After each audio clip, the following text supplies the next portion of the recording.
Hello guys, welcome to your own channel Banking Spartan. So today I am going to discuss about 5th December first shift paper. So without any delay, let's begin. तो सबसे पहले हम reasoning subject की बात कर लेते हैं। Reasoning में क्या क्या आया था। तो रीजनिंग में 4 पजल्स आई थी। तो वो 4 पजल्स में से एक पजल थी फ्लोर बेस, जिसमें फ्लोर दिए हुए थे 1 2 3 4 बॉटम टू टॉप, है ना, और उसको अरेंज करना था। और एक पजल थी स्क्वायर अरेंजमेंट, जो एक बॉक्स दिया रहता है, उसमें कॉर्नर पे बैठे होते हैं और मिडिल में बैठे होते हैं, है ना, सभी इनसाइड देख रहे थे। तो एक पजल ये थी। और एक थी मंथ बेस्ड पजल जिसमें 4 मंथ दे दिए थे और 2 डेट्स दे दी थी, और वो डेट्स थी 23 और 5th, है ना। और एक थी ईयर बेस्ड पजल जिसमें 1996, 97, 1999 उस टाइप के दे देते ना, फिर उसमें बोलते हैं कि इसको ये इस ईयर में बॉर्न हुआ, ये सन में बॉर्न हुआ। तो उस टाइप की एक पजल थी, है ना। अब पजल के बाद हम बात करते हैं और क्या आया था। तो सिलॉक्स थे, 3 सिलॉक्स थे, इजी लेवल के थे, और जो पजल्स थी वो भी ड्यूएबल थी, इतनी टफ लेवल की नहीं थी, क्लर्क लेवल की थी। उसके बाद इनइक्वलिटी की बात कर लेते हैं। तो इनइक्वलिटी 3 थी, और जो सिलॉक्स थे वो इजी लेवल के थे, जो ओल्ड पैटर्न पे थे, और एक 2 क्वेश्चन था जो न्यू पैटर्न पे था, ओनली फ्यू वाला। उसके बाद ऑर्डर और रैंकिंग थे, ऑर्डर और रैंकिंग के 3 क्वेश्चंस थे। उसके बाद बाकी मिसलेनियस थे। मिसलेनियस जैसे सीरीज़, एक सीरीज़ दे देते हैं फॉरवर्ड और बैकवर्ड, जो उसमें पता करना होता है वो, और एक वर्ड दिया था बैकग्राउंड, जिसमें फॉरवर्ड मतलब जो अंग्रेजी वर्ण माला में जो फॉरवर्ड और बैकवर्ड होते हैं वो पता करना होता है। तो ये था पूरा रीजनिंग का। अब हम बात करते हैं इंग्लिश का। तो इंग्लिश में आया था एक आरसी, 7 मार्क्स का था। आरसी इजी लेवल का था, ज़्यादा टफ नहीं था, और वो बेस्ड था ओबेसिटी एंड स्लीप के ऊपर।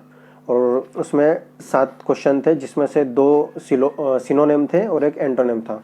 उसमें एक वर्ड था जो मुझे पता चला, वो था एवोल्यूशन, है ना, और एक इंडक्टेड समथिंग कुछ एक वर्ड था। उसके बाद क्लोज टेस्ट था। क्लोज टेस्ट भी काफ़ी इजी था, म्यूजिकल इंस्ट्रूमेंट के ऊपर था, 5 क्वेश्चंस थे उसके, है ना। एरर डिटेक्शन की बात करो तो एरर डिटेक्शन 5 थी, वो भी इजी लेवल की थी, ज़्यादा टफ भी नहीं थी, मॉडरेट, इजी टू मॉडरेट के बीच की बोल सकते हैं। 1-2 क्वेश्चन हो जाता है टफ। फिर वर्ड स्वेपिंग थी, 5 क्वेश्चंस, है ना। वर्ड स्वेपिंग मतलब कि एक बोल्ड में वर्ड दे देते हैं, उसके बाद स्वेप करना रहता है, ए से सी को रिप्लेस करेगा, बी से सी को रिप्लेस करेगा, है ना।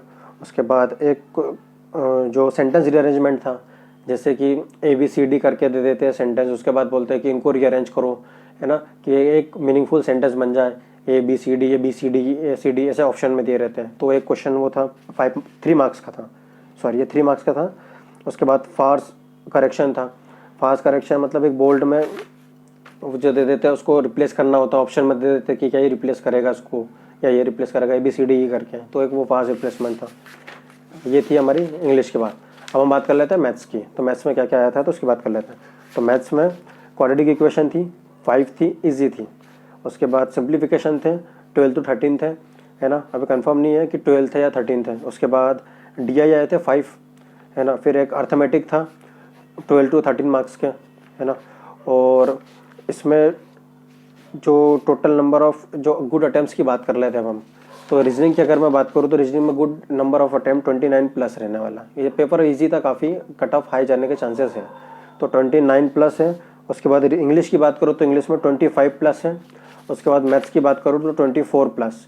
तो जिनके भी 79 प्लस अटैम्प्ट है तो आप सेफ जोन में। अब 79 प्लस का मैं ये नहीं बोल रहा हूँ कि कट ऑफ भी उतना जाने वाला है।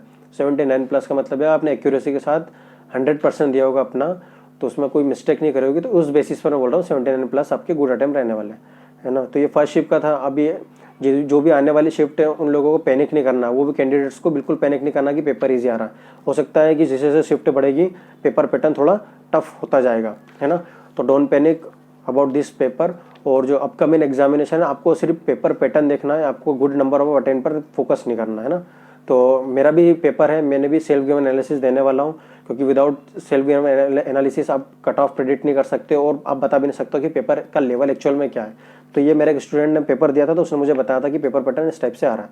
उसके नंबर ऑफ अटैम्प्ट है टोटल 89, है ना। तो उसने 89 अटैम्प्ट करे हैं टोटल। तो ये था एक comprehensive video related first shift को लेकर। और जैसे मेरी शिफ्ट ओवर होगी तो मैं एक वीडियो और लेकर आऊँगा जिसमें मैं आपको फुल एनालिसिस दूंगा। मेरा 4th शिफ्ट में है ना। सो वेरी सुन मैं वो शिफ्ट पेपर देने के बाद आपको एक वीडियो देखने को मिलेगा, है ना। So that's all from my side and please do subscribe your own channel banking Spartan. Thank you.